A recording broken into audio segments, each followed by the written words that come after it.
Yo, yo, yo! Races, Rescues, and Runaways, and Other Thomas Adventures, is a Thomas and Friends home video release, released by Anchor Bay in 1999, 2001, and 2002. There's further releases of this compilation as well, but who gives a shit? The release contains 6 Season 5 episodes involving accidents of some sort, rescuing your homies, and, I guess, runaways? Not too many runaways in this one. I love this release a lot for its similar episodes as Spills and Chills. There's some really intense episodes in this collection. None that are per se scary, but thrilling and action-packed. I grew up watching this DVD all the time, loving every episode. Life on the island of Sodor is never boring. Sometimes when the engines are in trouble, they rely on their friends to race to the rescue. Watch what happens to Percy when some runaway freight cars cause near disaster. That's a fucking understatement. Cheer on Harold as he comes to the aid of troubled Toby and help Henry out of a fishy situation. Hop aboard and get ready for non-stop excitement. This DVD has been released so many goddamn times. First dropping in 1999 and getting re-released up till 2009 and then digitally in 2013. This collection of episodes are classics for any Thomas fan and highlight some of the best Season 5 has to offer. So I don't really blame them for constantly re-releasing this one. Let's see why this release still stands the test of time or some shit like that. I don't know, man. Also, I'm only talking about the original release. I know some of the later releases added like 6 more episodes. No, none of that. None of that.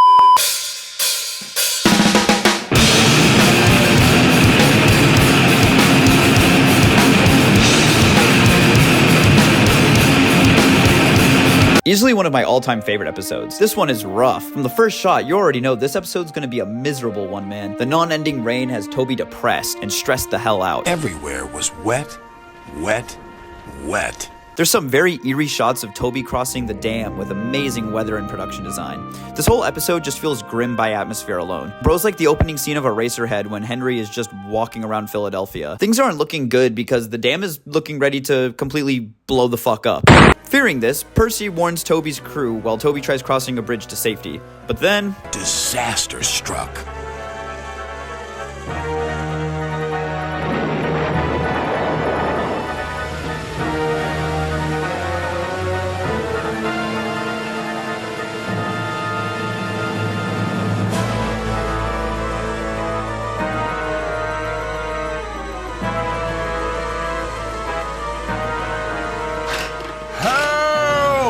Called Toby.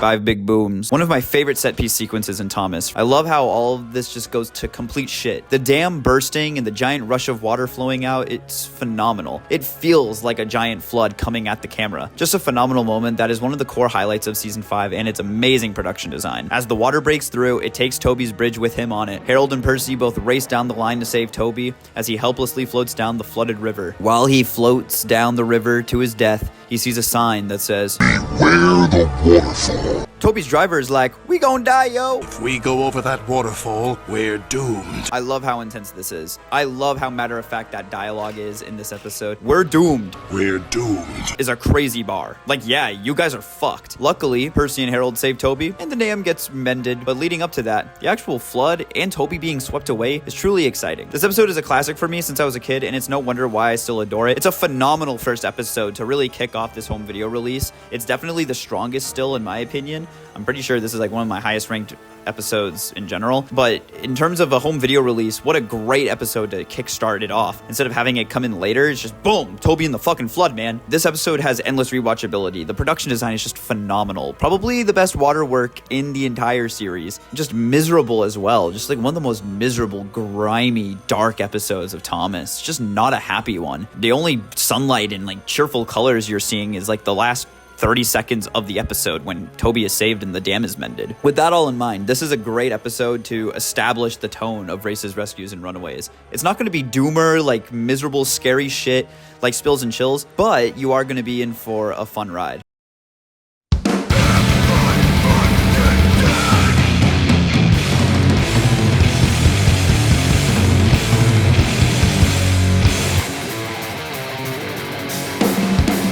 Percy's been getting worked to death, and he's exhausted and put upon. Annie and Clarabelle make their very rare cameo and make fun of Percy. But Annie and Clarabelle liked it, and they sang about it too. Percy's been put upon, put upon, put upon. Percy's been put upon, poor old Percy. Literally, even as an adult, I did not realize what being put upon meant. I was smoking a bowl with my roommate while I was writing the script, and I had to look it up. Put upon is being taken advantage of as a result of one's good nature, expected or asked to do too much. Just being like overworked. I guess put upon Percy is a better title than overworked Percy. So Percy is put upon and gets on his Sigma grind set, never-ending jobs constantly. He loves his grind, man. This episode really was ahead of the game when it came to the Gen Z grind set mentality. Side note, fuck David Goggins and the irreparable damage he has done to a generation. Fuck your grind, bro. Just do your best. Seriously. Fuck your marathons in the early morning. You're not better than me, David Goggins. I'm gonna drink a beer on a Thursday. Percy is exhausted by his grind, and the next day, he works at a mine. Yo, what's up, Scruffy? Percy fucks up and shunts the freight cars too fast, as Scruffy leads the charge through the mine, and then...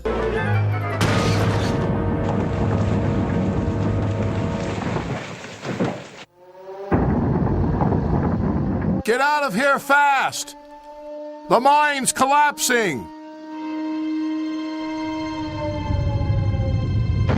5 more big booms. The mine begins to collapse, and Percy just watches as he gets flashbanged, then realizes he got a fucking bounce. He makes a run for it until a canvas barrier saves him from a massive avalanche. This whole sequence is insane. The avalanche shots are insane, and does feel like a real avalanche, similar to how the dam breaking feels like a real dam flooding.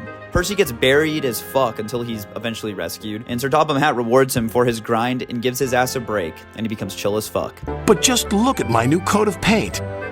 Now, I don't mind that being put upon me. A nice, happy, cute fucking ending. Side note, I also have no clue or any energy and patience to know if this actually is Scruffy. I don't really care. It's just funny saying that it's Scruffy, and that's how he dies a second time. First time to Oliver, second time to Percy. This episode is another all-timer for me. The setup is phenomenal for Percy, leading the audience to think that this is going to be a chiller of an episode, but then it suddenly isn't at all.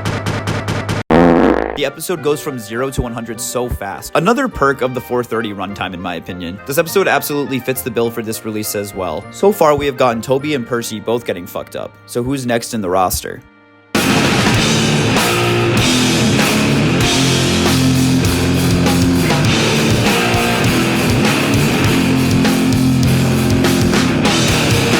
Everyone's bullying on Sodor until Cranky decides to bait the shit out of Percy, threatening him with the idea of lorries taking their jobs. Then perhaps a lorry should do your job. Percy was shocked. Soon Cranky's rage bait becomes reality. A personal favorite Cranky bit of mine, by the way. 3 lorries join the Sodor lobby, and Cranky is loving it. Hey, you down there. Your job's done now. These lorries are taking over. One of them wants to talk to you. I love Rage Bait Cranky so much. He won't stop. It's hilarious. The lorries call Percy Scrap Iron. Another lorry calls Percy a goblin after rage baiting Thomas and James. It doesn't end. It's pretty awesome, honestly. Oh, look. It's a little green goblin on wheels. You'll be scrapped. Just you wait and see. Then we transition to our flood survivor, Toby. A lorry rage baits the fuck out of Toby. Well, well, well. No wonder this railway's a mess. You belong in a museum, not working in a quarry. Tootle being the word to trigger Toby the most. Useful. Useful? Pah! Replied the lorry. Just you tootle off. Tootle? Toby fumes off to a mill and sees yet another lorry who rage baits him as well. Toby is genuinely defeated by this and sadly fucks right off. On the way to the farms, Toby sees a lorry swerving on a cliffside like a jackass until, well... That lorry's in trouble, thought Toby. And he was.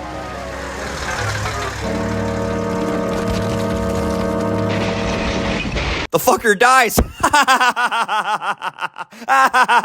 Well, the driver lived and didn't die, but point still stands. The fall is so goddamn funny too, man. Rotten roads is what I'ma say next time I get in a fucking wreck. Rotten roads. Never catch me driving a car in Philadelphia, though. Anyways, the engines find out all 3 lorries got fucked up and get booted from the group chat. Stupid lorry was reversing and fell straight into the sea, said the tow truck man. Stupid lorry fell into the sea. Has to be the only time I've ever heard the word stupid be used in Thomas. This episode is a calmer one compared to the first 2 bangers. I still really love Horrid Lorry, though. It's a funnier episode than the previous 2, and these one-off lorries being super one-note and have nothing else really going for them aside from, well, crashing is hilarious and great.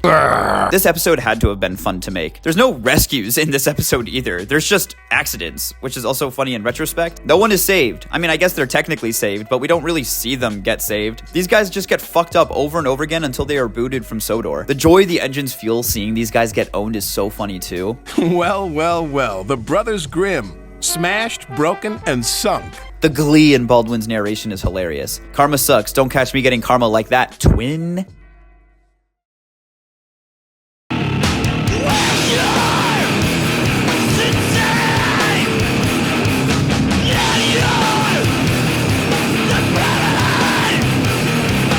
George the Steamroller is back after beefing with Sir Handel and crashing into a ditch, almost killing Topham Hatt. They're just worn-out wheels on worn-out rails. He's tripled down since, I need to flatten little engines in the scrapyards. shitting on Scarloey and Runaways and psychotically rambling about roads while Percy takes him away. Is this what it's like working at a retirement home? George is just a pure op the entire episode. He's the biggest hater ever this time around, and I can't get enough. George is left on an old branch line to turn it into a road. Ripping up rails, he chortled. What a life. Thomas ignores George's work, which upsets George, which is honestly really fucking funny because George's passion is to decommission Thomas. So no wonder bro doesn't want to be around you, George. Anyways, the steamroller fumes about this, and he crashes out and tarmacs some rail without Thomas being aware, leading to Thomas getting fucking owned. It was too late.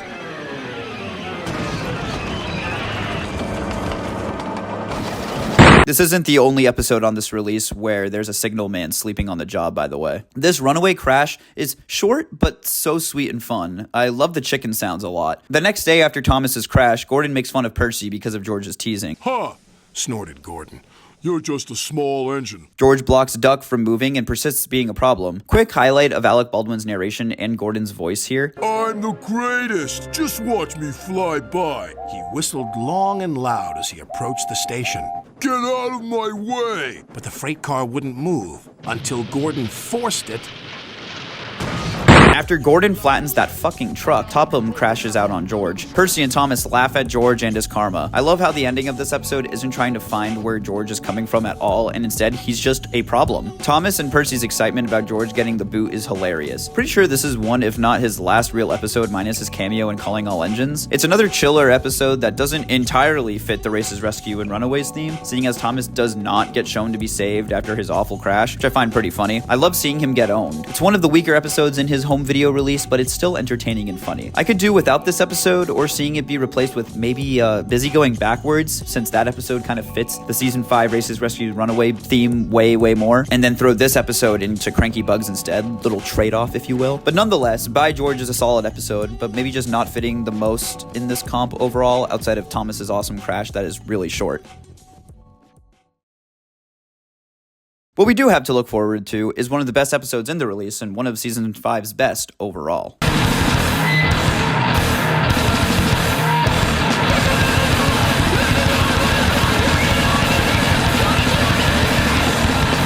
The episode starts on a great note, with Thomas getting owned by a cart of fish, and his fucking driver and fireman have the audacity to point and laugh at him. His driver and fireman laughed. Phew, sniffed Thomas. Dickheads. Thomas can't do shit without some nonsense going on. Apparently high tides have been damaging some of the tracks on the line. Good for a big engine like, say, Henry to ride on. Surely Henry will listen to Thomas, right? Huh. Oh word, he's pulling the flying kipper? He's fucked, man. Henry is on some major hater shit in this episode. You're the only danger on the rails, Thomas. Now stop wasting time and get your cars hitched to my train. He ignores Thomas and sets off with the kipper. Anytime Henry pulls the flying kipper, some bullshit always happens. I don't know why he's always trusted to run this train. Thomas's crew sees Henry bounce and fucking panic. The signal man fails to stop or warn Henry, so it's only inevitable what nonsense is about to happen to this guy. The production design with the fog and nighttime sets are so good as always. Oh, and Henry fucking drowns.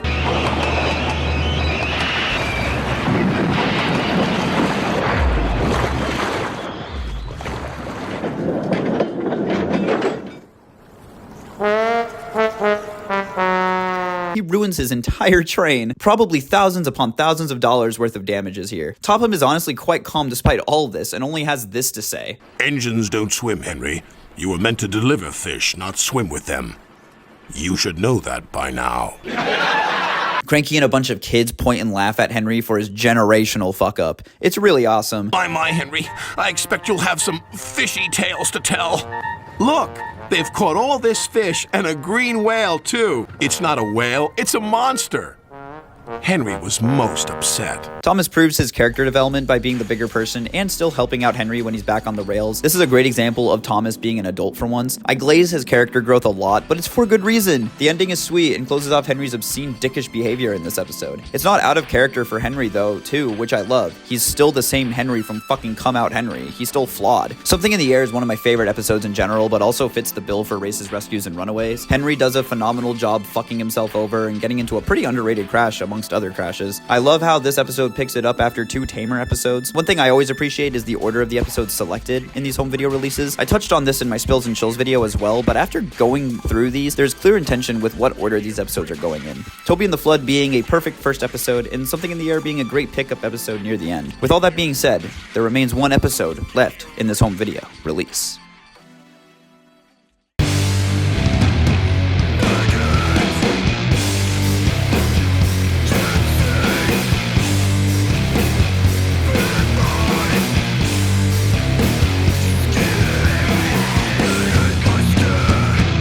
Oh, for real? This one? I mean, okay, man, sure. Oliver is getting really existential and wants more value in his work, but acts like a chud and doesn't speak up after Toad recommends him to, speak up. Baldwin's Oliver voice is also phenomenal. Quite right, Toad.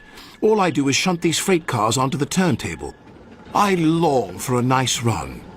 It's what an engine really needs. Oliver then takes it out on the freight cars, not Oliver's first time fucking up a turntable. Topham scolds Oliver for this fuck up, and for the fuck up, he is banished to the mail train. His driver hypes him up, saying this is a good thing though. The nighttime sets again are fucking gorgeous. Oliver bulls about on his new route and links up with Harold. Again, goddamn, the voices that Baldwin has for these characters are just so good. Harold's rocks as well. Sorry I'm late, Great Western. Had a bit of a problem with one of my arms. Kept letting me down when I was meant to be up. You know how it is. Oliver gets impatient as hell with the signal. The signalman is drugged out and nodding off Philly style in his little signal room. Straight up how motherfuckers look at me when I'm trying to take the L into Center City. Oliver's driver decides, you know what, fuck it, let's just keep bowling, and ends up going the wrong way. And because of that choice, Oliver drives right into an old barn and crashes. Disaster lay ahead.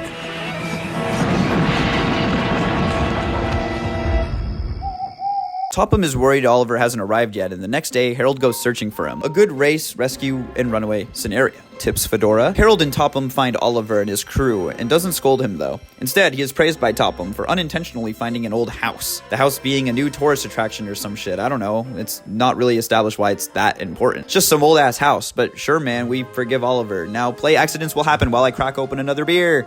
When I was rewatching this episode, I had a feeling this would be one of the weaker ones in the entire comp. I think the payoff at the end is kinda underwhelming upon rewatch. Like, what is this house? It's fine if it's just some tea house that Topham is gonna refurbish, but it doesn't feel rewarding enough. Even if they just added some Sodor history to this house or made some sort of significance, similar to like Toby's discovery or when Henry finds Old Bailey, that would just add to the payoff. The find in Oliver's find is just very underwhelming. Despite this though, I think a lot of this episode is very solid. I love the callback to Oliver fucking up yet again, another turntable, and it absolutely fits the Races, Rescues, Runaway theme of the release, which I do appreciate. Musical number aside, this release is a banger. There's some lulls in the pace with By George personally sticking out as maybe the weakest episode on the release. Nonetheless, that doesn't entirely matter, seeing as these episodes also are literally 4.5 minutes long. Races, Rescues, and Runaways is a solid experience and absolutely one I would show to people to get them into classic Thomas. Or just show them season 2. Bye!